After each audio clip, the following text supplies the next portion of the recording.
Les Aigues de Rome s'agit d'une série qui parle de la romantique. Mais avant tout, j'avais envie de raconter une histoire entre deux personnages, deux amis d'enfance qui se trouvent vraiment dans une situation de confrontation.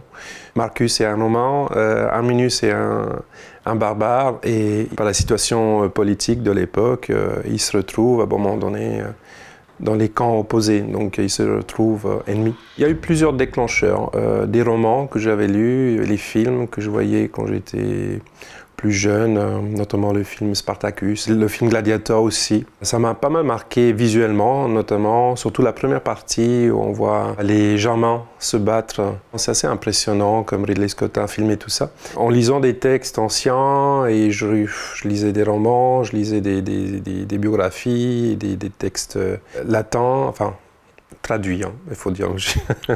Mais j'avais beaucoup aimé en fait la période d'Auguste.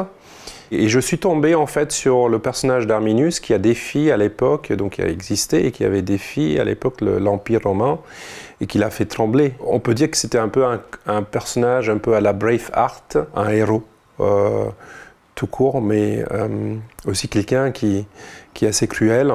C'est vrai que Morphea, c'est une sorte de femme fatale de l'époque romaine. C'est une dominatrice, manipulatrice aussi. C'est ça qui m'intéresse aussi dans cette série, c'est de jouer avec ces personnalités qui sont quand même complexes et assez extrêmes.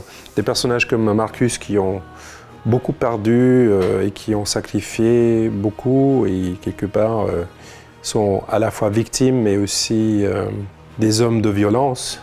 Et oui, ça va se terminer très mal. Et je garde l'idée du départ que j'avais quand j'ai commencé cette série. Je savais où je voulais terminer l'histoire et j'ai mis en place des choses dès le début pour arriver à ça. Et il y a des indices, notamment le rêve que Marcus fait.